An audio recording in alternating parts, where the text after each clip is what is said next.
If you tried a ton of other diets and just nothing's working for you, head over to nhbusinessshow.com/ideal and get started on the Ideal Health program today. You still have time to meet your New Year's resolutions, so don't wait. Get in there. Do something good for yourself today. Hello, everybody, and welcome back to the New Hampshire Business Show. My name is Chris Pastrana, and today I'm here with Drew Hefflefinger of Acorn Financial. How's it going, Drew? I'm doing really well. Thank you, Chris. Cool. So let's get started. Let's talk about you a little bit and your company and kind of get the good picture of what Acorn Financial is. Yeah, absolutely. So I grew up here in New Hampshire in Amherst. I went to Sauhegan High School. And when I graduated, I left and really went and explored the world. So my first stop was in South Carolina. I graduated from the University of Colorado. And from there, I graduated and I moved to Singapore. And really the reason why I did it is because I never had the chance to study abroad in college. So I was sitting around like applying to jobs senior year of high school, and I didn't know what to do. Didn't want to work in sales anymore. Had a couple of those gigs in college, and just started applying to jobs in Europe and Asia. I was just like, I just want to get out. Let's go do something. And I just started interviewing at this place in Singapore. I had to look it up on Google Maps for the first time for my first interview, which was like at 10:30 at night via Skype in the basement of the house I was living. And everything led to another 4 interviews later. I got it. I was living in Singapore, working at a bank, and had a ton of vacation days. So I spent a lot of time traveling and working at a bank out in Singapore. So how that kind of curtails into what I do today is it really when I was working at the bank, I felt a very sales culture when I was working there, and it just didn't feel right. Growing up in a family business, I was never truly interested in getting into financial planning and investment management, but it was always at the dinner table. It was always around me because my father's been in this business for 30 years.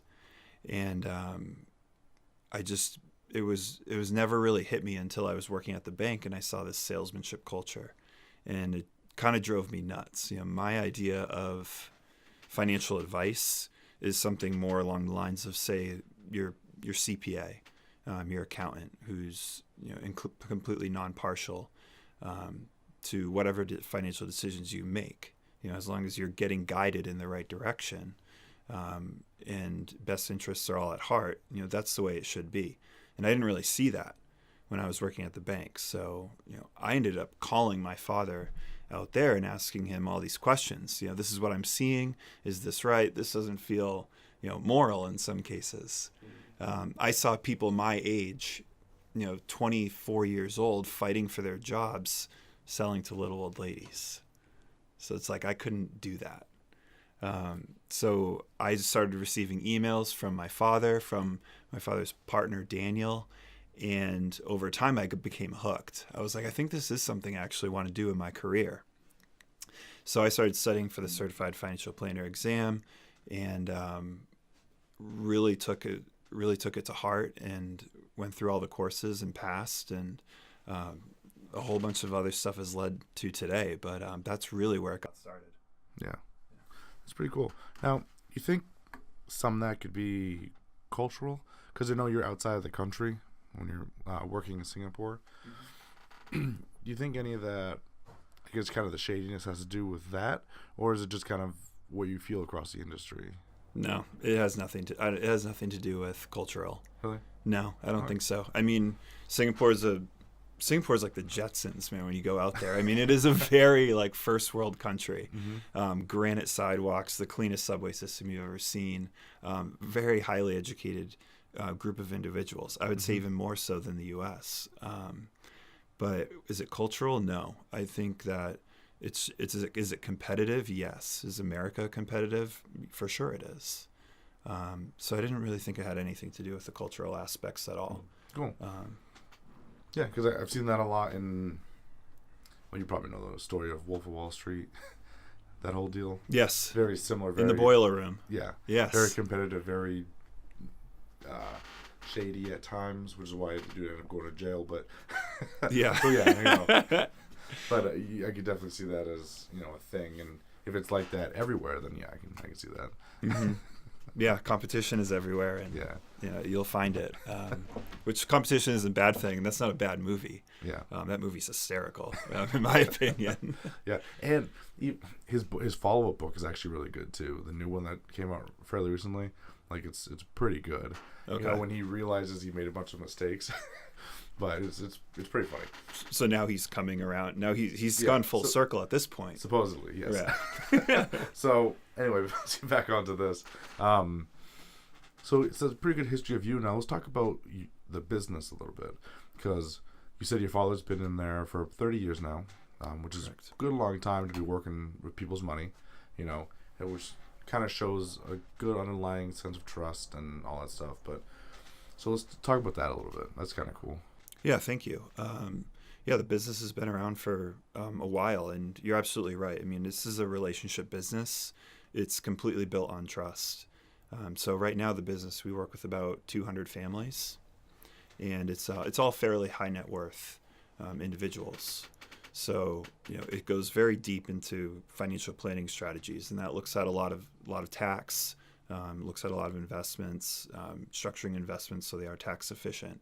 And then building out retirement income strategies. And when I joined the firm, I really had a lot of leeway into what I wanted to do, from not only from an expertise perspective, but also from a marketing perspective as well.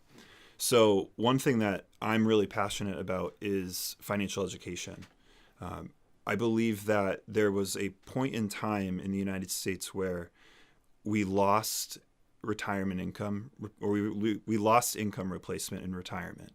We had the pension that you went to work for 30 years, you got your proverbial gold watch, and you received a check in the mail the day you retired until the end of days. One of my favorite stories I like to tell is the story of Paul. Paul is my grandfather, and he lived and still lives to this day in Berlin, New Hampshire. And he was a paper mill inspector for 30 years. He worked for the same company for 30 years. In the 1990s, when he retired, he got his, the gold watch and a check in the mail from the pension, and he got a check in the mail from Social Security. Paul has it pretty good. But something changed in the 1970s where pensions went away. They became very expensive, and the world changed, where it went from this centralized process of the whoever you work for is going to save money for you, and they're going to invest it for you, to here, do it all by yourself. And one thing that really gripes me is that I don't think that message was very clear when that happened in the 90s. There's about 38% of private workers in the 1970s were covered by a pension. Today, that number is 1%. They're dead. So in order to be successful, in order to be like my grandfather Paul, we have to change our ways. And I'm really passionate about getting that message across. And the best way to get that message across, in my opinion, is through company retirement plans, and specifically in this day and age, 401ks. Yeah. Okay, that's interesting, because I can kind of see what you're talking about. Because pensions, I hear about them once in a while when you're talking law enforcement or, kind of the civil services, but you don't hear about them much as far as other companies go. You know what I mean? No, you don't. And you're absolutely right. I mean, that's state and local government, and even in the federal government, still have pension systems in place. A big reason for that, and we were discussing this at the lunch table yesterday, is there's a lack of competition. There's a lot of competition on Lowe's versus Home Depot. They're publicly traded companies. They have shareholders, they have stakeholders, and in order for them to provide value to those shareholders, it's a competitive environment. Pensions cost a lot of money. So it was pretty quick to see in 1970s, 80s, 90s, those things get pulled apart. State and local government doesn't have those pressures as much, so we can always tax more to make that happen. One thing that we want to be conscious of and start looking in the newspaper if you're interested in it is look at California, Connecticut, Illinois. Specifically look at Chicago and what's going to happen to those pension systems. If you type in Chicago pension system into Google News right now, almost every article is about, is it going to be funded? Are the people in their 30s and 40s today, are they going to actually receive their pension, or is this thing going to go belly up? And it's not even just pensions either. You can do the same type of search for Social Security, and they're talking the general, not maybe ours, and then the ones after us. Was it Gen X or whatever the new ones is? I forget what they are. Yeah. But by the Gen time X, yeah. by the time they're ready to retire, they're going to be worried about Social Security not even being a thing anymore because of how the system is being run. So Social Security, those are the two tools that my grandfather Paul uses to be successful. I'm a huge nerd in all this, so the history of Social Security is fairly entertaining, at least to me. And the first Social Security check was actually written to a woman. Her name was Ida Mae Fuller, in Vermont. In I believe it was 1940 is when she received the check, and she received the check at full retirement age. That was 65 years old. So on her 65th birthday, a whole bunch of news reporters went to Ida's house to watch her open her mail, and she got her first check. I think it was like $40. And at the time, life expectancy in the United States for females was 65.2 years old. Yeah. For males, it was 60.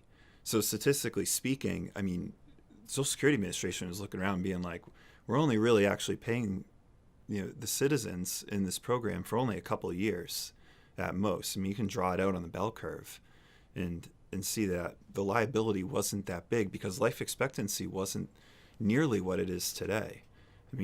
Fast forward 60, 70 years, life expectancy today is in the lower to mid 80s right now.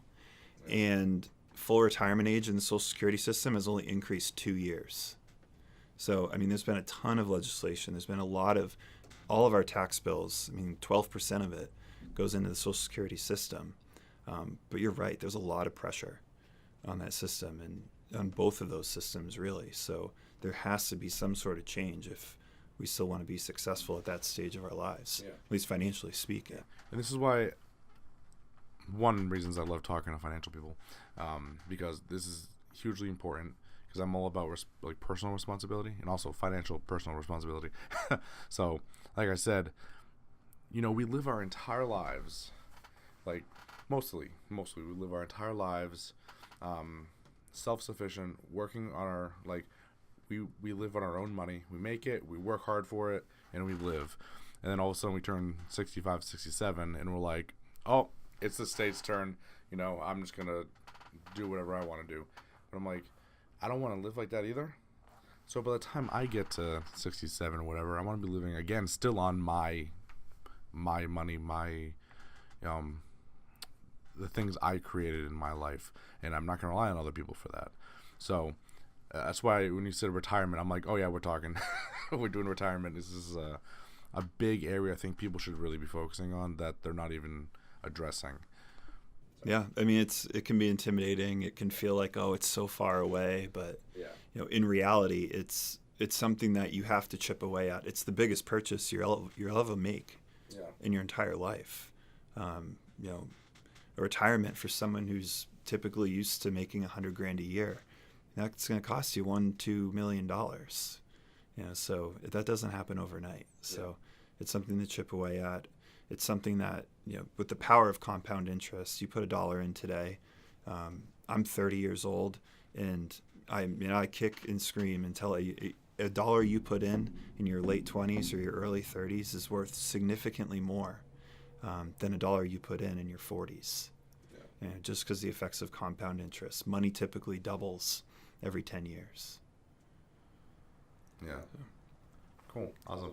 So I'm going to do a quick break for our sponsors here. So everyone hold on just a moment.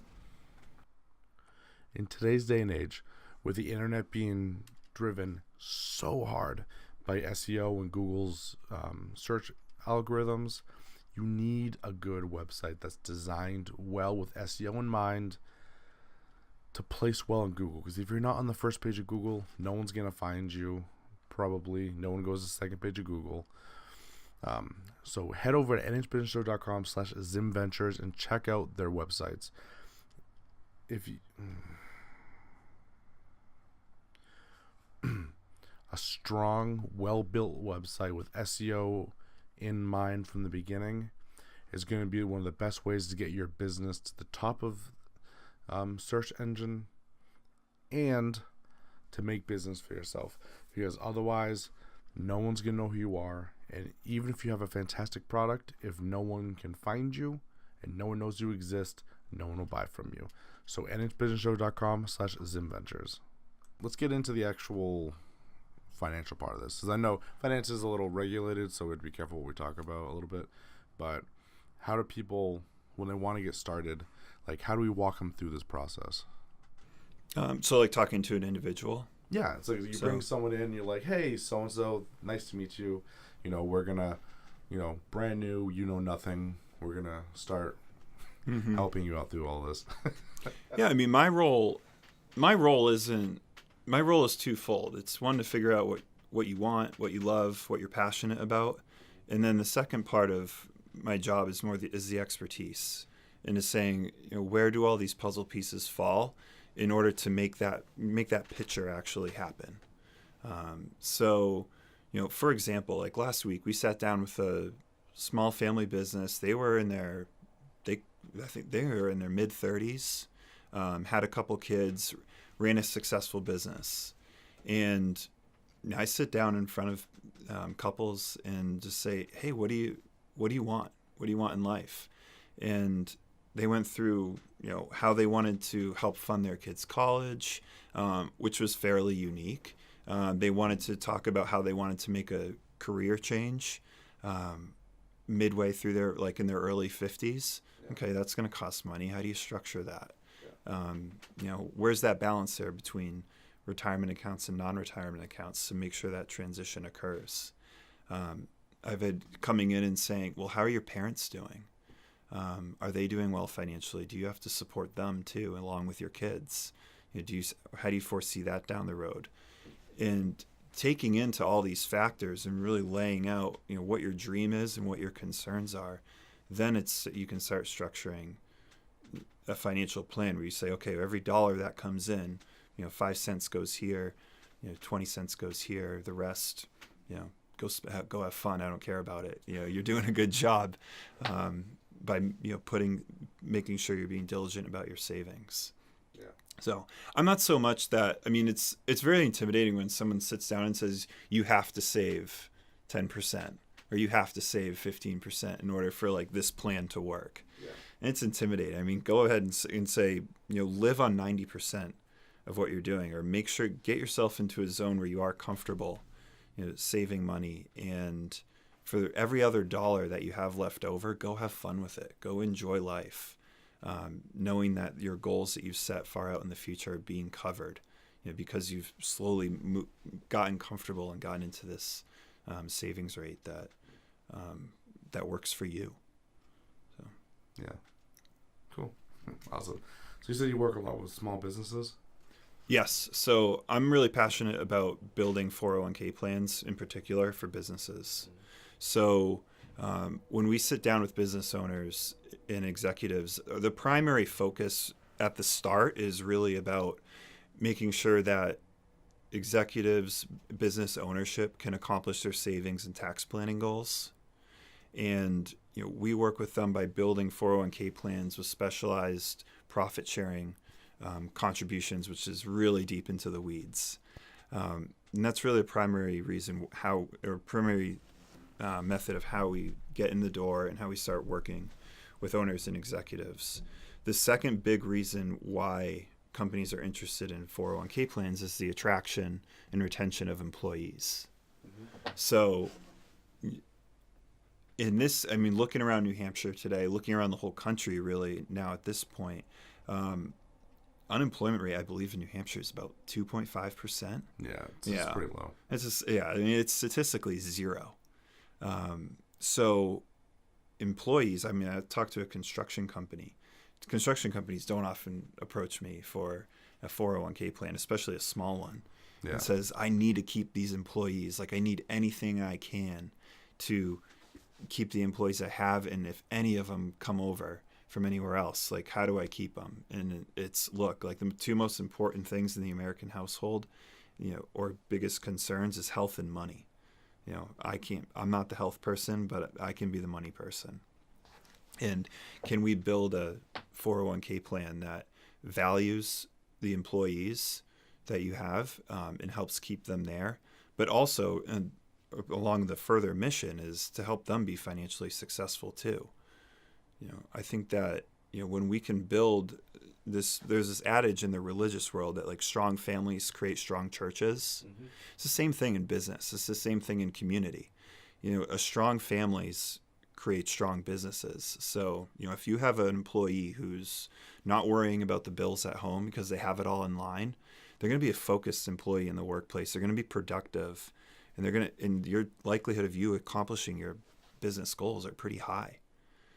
So that's something that I stress. I truly believe in it because like we said before, there's a pending crisis going on right now with Social Security being in jeopardy, pensions being dead. We have someone has to get in front of people in order to make sure that they know what they're up against and what's at stake.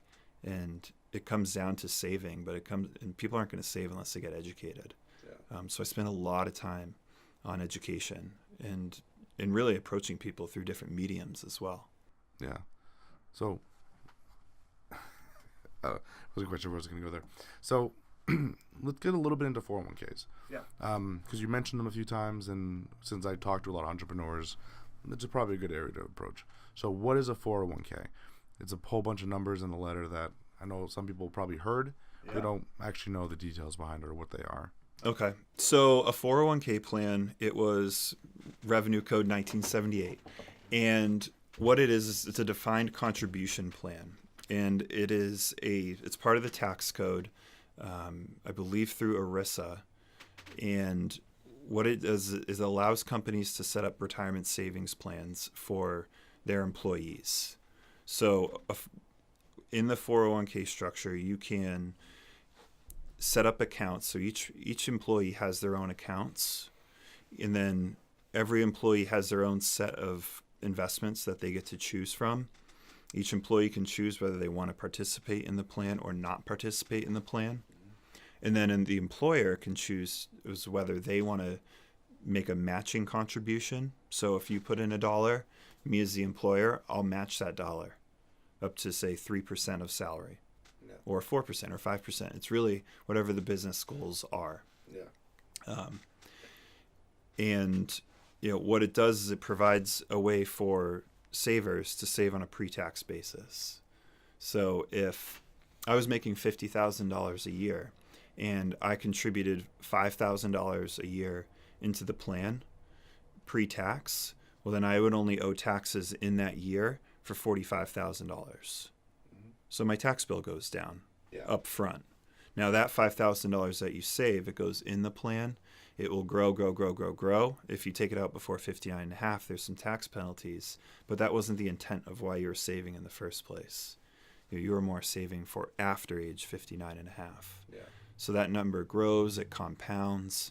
When you take it out, then you owe tax. There's other forms where you get into the weeds where you can put it in. It's called a Roth Contribution. I pay the tax up front.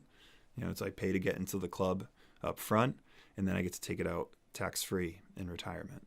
Yeah. So I was actually just about to ask about Roths as well, because I know with Roths you have a yearly limit of, was it like 5,000 or something?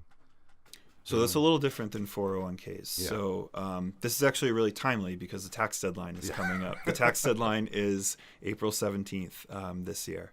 So anyone, well, not anyone, but most people can open up a IRA or a Roth IRA on their own. Mm-hmm. It doesn't have to be connected to a company at all. Yeah. So you can open up that account at a brokerage. We opened them up. I opened up a couple today.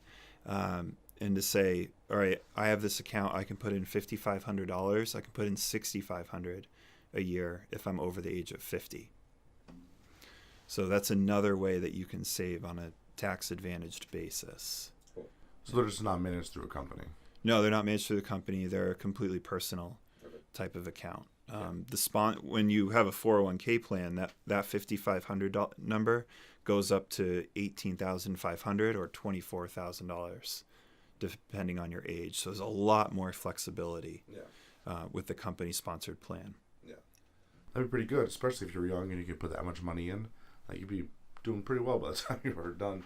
That's right. Yeah, it would. Yeah, I mean, if you look at the doubling, if money doubles every 10 years, you know, the dollar, you could put $1 in at 30 and $1 in at 40, and I mean, the difference is massive over what that end value is going to be. Because 1 becomes 2, 2 becomes 4, 4 becomes 8, 8 becomes 1.16, and boom, boom, boom, boom, boom, boom, and it's like, oh well, now I actually have enough money where I can actually don't have to go to work anymore. Or I've accomplished whatever goal, send my kids to school or make that mid-career transition. Yeah. Pretty cool. Awesome. So we're getting pretty close I guess closer to the end of our anything. Is there anything else you wanted to kind of focus on, address? Because I know we talked about a couple things, but I don't know if there's anything you wanted to focus on. No, not really. I mean, this went by really fast. Yeah, well, like 30 minutes. Okay. No, I mean, like I said, my mission is to make sure that every 401k plan in northern Massachusetts and the state of New Hampshire is running really, really well. And when I say really well, I mean that the expenses are reasonable. I'm saying that the fund selection is good, and I lean a lot on my father and his partner Daniel and all of their experience when it comes to the investment management portion. But to make sure that people are informed is absolutely number one. People aren't going to I don't make decisions in my own life unless I really know what I'm getting into. Once I feel confident, I'm all in. But it takes education to get there. So I'm spending a lot of time learning about how to deliver education to millions of people who are running around trying to keep their lives, going in the first place. I understand people have kids, people have stressful jobs, other obligations, family, grandparents, parents, etc. How do I get in front of people and share just some basic building blocks of personal finance? Because it wasn't taught through the Department of Education. It wasn't taught in school, unless you took a personal finance class in college, or if they even offered one in high school. That would be amazing. But can you open up an email from your employer, and there's a few videos in there of some professionals like myself, sharing what is a stock, what is a bond, how does compound interest work, what is the best way to save into your plan, and why do you want to save into that plan? I think that's really, really powerful. But going beyond that, I mean, just saving for retirement isn't people's biggest issues. People, I have my own issues with student loans. How do I pay those down effectively? People have issues. How am I going to? I really value college. How am I going to send my kids there? Costs are skyrocketing. There's other How do I read a Social Security statement? What is it? What does this number mean? When it says my benefit at age 65 or 70 is this. And covering those topics is hugely valuable from a societal standpoint. But if you're a business, this is an incredible opportunity to jump in and take that leadership role. And say, look, like, we understand there's a huge problem brewing in our country, and we're going to step up and we're going to take a leadership role. And here it is. It's a 401k advisor who's going to come in here and actually talk to people on real issues that they're facing, whether it's a 401k, mechanics of the 401k plan, or whether it's student loans. I don't think it really should matter because there's such a wide breadth of topics that can be covered and are important. Yeah, and I agree. And that's why I bring finance people on and talk about this stuff. Because, there's a problem brewing in the country. It's hugely political, which is why, again, I don't talk about it too often, Mm-hmm. because a lot of this stuff that we've been talking about brushes over into politics pretty heavily. And it needs to be addressed because people don't know how these things work. And when you don't, you just create problems and you just kind of follow along and, just do what, so-and-so said this. And I'm like, okay, let's do that. And I'm like, let's not do it that way. Mm-hmm. So It's tough. Yeah. I mean, what you see in the media is really hard to read right now. yeah, And trying to get a fix on that. But you're right. It does get political once you start getting into, state and local government and talking about pensions, or when you talk about the vitality of the Social Security system. So it's kind of like you got to take a step back and say, well, I think I got to do this by myself. And that's where the education really falls in. Because again, my grandfather's life is, you can't have my grandfather's life and do the same things he did. yeah. You're going to get fried. You got to take more self-responsibility. Yeah. Cool. Awesome. Well, thank you so much for joining me on the show. It's been a lot of fun. Yeah, thank you, Chris. Cool. So thank you guys so much for listening. And I almost forgot. How do people reach out to you if they're super inspired and they want to start investing and want to at least learn from you? Yeah, how do they reach out? We work with everyone. So, I mean, you're welcome. Every time someone comes into our office, they're going to receive value one way or another. Sometimes people walk out with a napkin and 3 points to really focus on. Some people walk out full-blown clients. It doesn't matter. But our office is located in Nashua, and our website is acornnh.com. But we're also on Facebook and also building a YouTube channel. Cool. So right along those same lines of leverageable education. Awesome. Yeah. Cool. So, again, thank you so much. Thank you so much for listening, everyone. We're going to roll out with a quick word here from our sponsors, and I'll catch you all in the next interview. Take a moment to clearly analyze your past. Can you do it? No, probably not. So head over to nhbusinessshow.com/self-author to check out the self-authorship program, and they give you the template, and they walk you through the process of correctly analyzing your past and everything that you've been so we can work on where you're going.